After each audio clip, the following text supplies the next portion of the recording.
Welcome to the Faith Focused Free Thinking Podcast, a ministry of Ozaki Congregational Church in Grafton, Wisconsin. This is our 6th episode, and we're glad you're with us.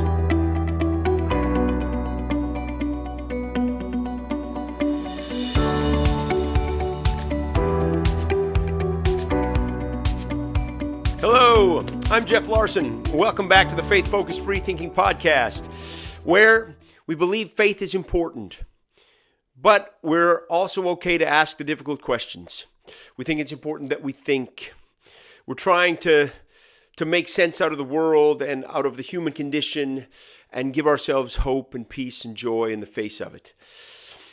Up to this point, I think what we've been doing largely is asking some questions that I've wanted to ask about some of the things I learned growing up in the tradition that I was a part of, or some of the underlying assumptions that were part of that tradition. And I want to do the same thing today. I want to ask another question that was part of the tradition I grew up in. But first, I just want to say again that even though I'm asking some of these questions, I'm so thankful for the tradition that I grew up in.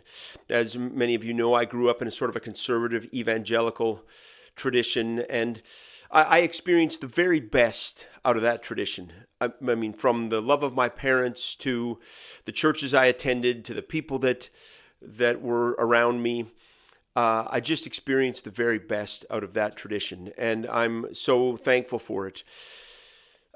Just the love of God was represented to me so well, and I know it's not true of everybody within that tradition, but it's not true of everybody within any tradition. Every tradition has people that represent things very well and in a way that's loving. And every tradition has people that don't represent it very well or in a way that's not loving. And so I'm just so grateful for the tradition I was raised in, even though I'm asking some of these questions and want to think about these things. I think that's important. But whatever tradition you're a part of, if it's working for you and it is giving you hope and joy and peace and a way to navigate life that's positive, hey, that's great. That's great. So the question I want to ask today, if I can phrase it as a question, is this: is Jesus the only way to God? That's a question that we asked growing up, or maybe a statement we made: Jesus is the only way to God. But to phrase it as a question, the answer to that question was a resounding yes. Jesus is the only way to get to God. And of course, our scriptural support for that was John 14:6, where Jesus said, "I am the way and the truth and the life. No one comes to the Father except through me." Or Acts chapter 4, verse 12, where Peter is talking to the religious leaders, and he says, "Salvation is found in no one else. There is no other name given among men by which we must be saved."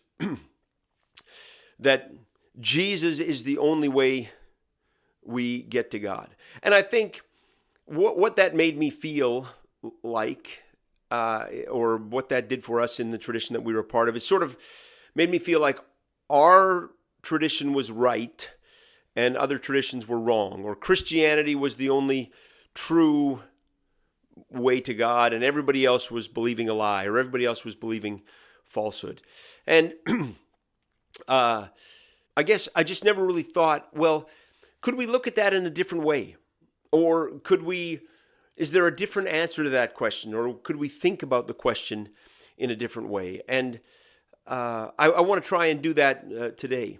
But I think for us, answering that question, yes, Jesus is the only way to God, what that meant to us was, what we meant by get to God was to be right with God such that when you die, you go to be with God in a place of bliss and paradise.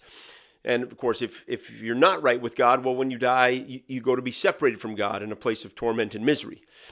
And the only way that you are right with God is through what Jesus has done for you, through the historical life and death and resurrection of Jesus.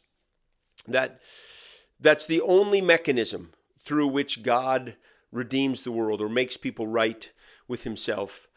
And the way that you appropriate what Jesus has done for you to yourself is you put your faith in Jesus, or you trust in Jesus, or you receive what Jesus has done for you, or you accept Jesus as your Savior. These are all phrases that we used. So the only way to get to God is through Jesus. And again, what that made me feel like was, well, we've got it right and other people have it wrong. And I never really thought, could we look at it differently? And I guess today now, if you ask me that question today, I think I would hesitate to answer with a yes or no. Because I guess, first of all, I would want to say, well, there are lots of ways that people approach God or approach the idea of God. Of course, there are a lot of different religions out there. There are a lot of different traditions within those religions. And everybody's trying to make sense out of the world, and everybody's trying to understand the idea of God. And it seems like in large measure, although there are differences, of course, between religions and all of that, that those traditions seem to produce the same result, if I can say it that way. That in large measure, religious experience is common. So what we experience in a relationship with God in the Christian tradition, whether that's the hope, peace, and joy we experience, or worship with God, or maybe something that we assume to be an answer to prayer, other people in other religious traditions also experience. Right?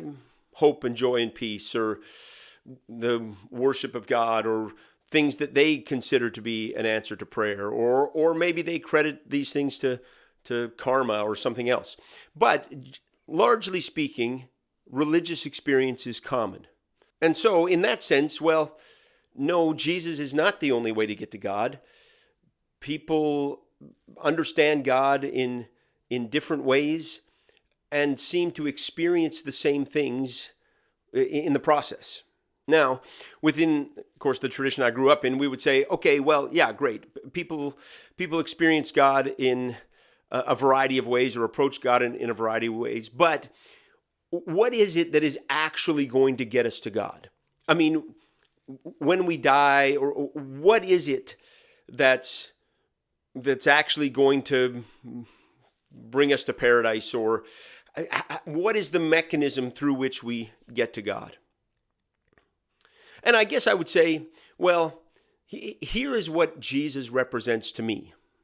That if there is to be salvation, or if there is to be that which transcends this world, something beyond this world, if there is to be redemption for the suffering of people throughout history, it's going to have to come from something greater than ourselves. It's going to have to come from God. It's going to have to be something God does for us, or something God gives to us.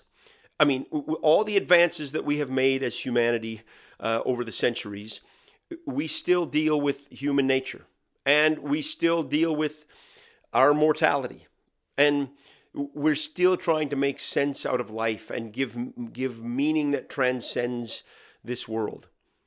And it seems obvious to me that if there is to be that, it has to come from God to us.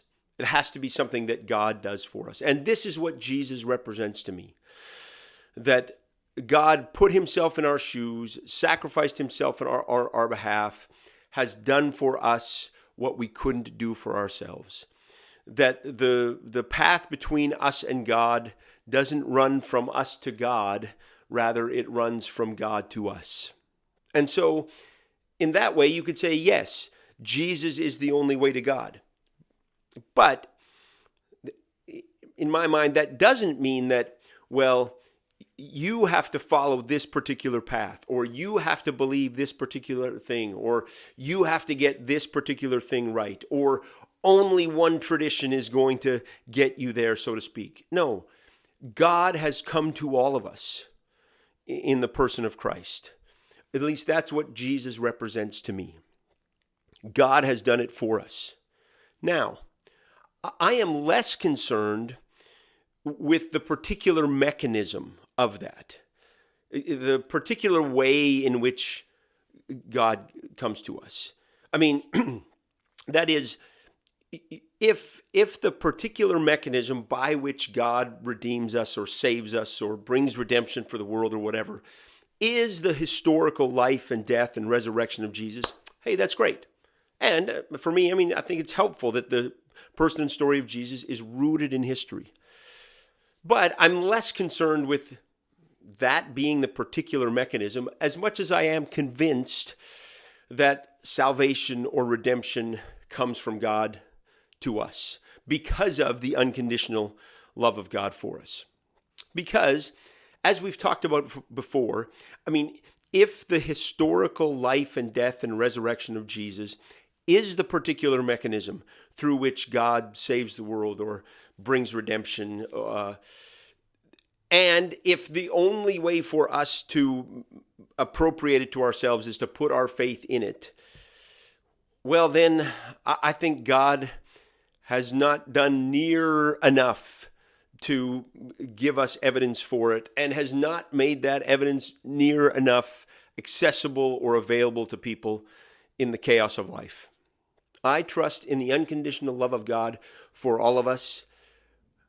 I trust that God has done for all of us that which we couldn't do for ourselves. And that's what Jesus represents to me. But I'm less concerned that, that's the particular mechanism and that people have to put their faith in that mechanism. And so I think, hey, whatever tradition people are a part of, whatever religion they're a part of, what I'm most concerned about or what I most want is that people would live with hope and joy and peace and a love for themselves and a love for others.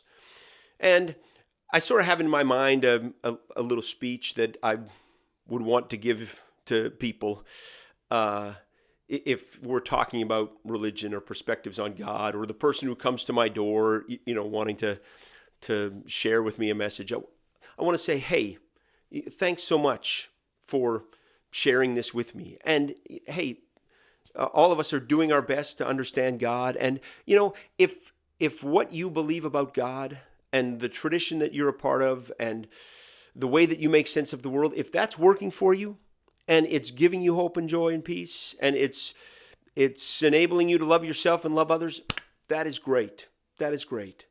But if you ever get to a point where you feel like that the way you understand God and the world or the tradition you're a part of or whatever is only adding pressure to your life and is not bringing you peace or freedom, then I want you to know I think there's another way to look at it.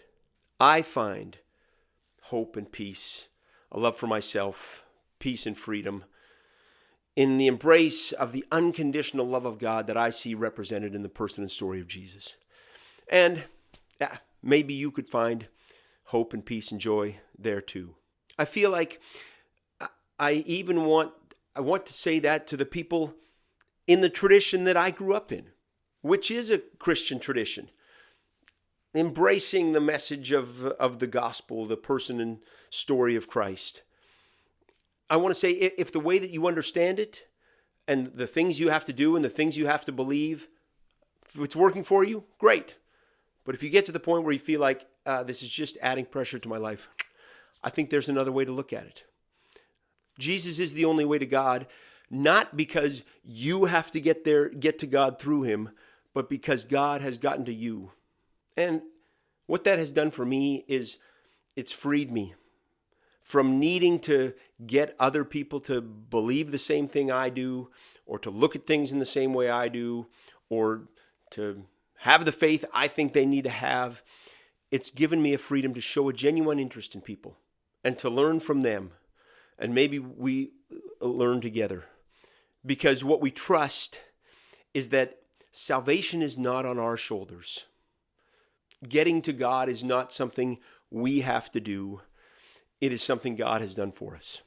So that's the way I think about that question. Is Jesus the only way to God?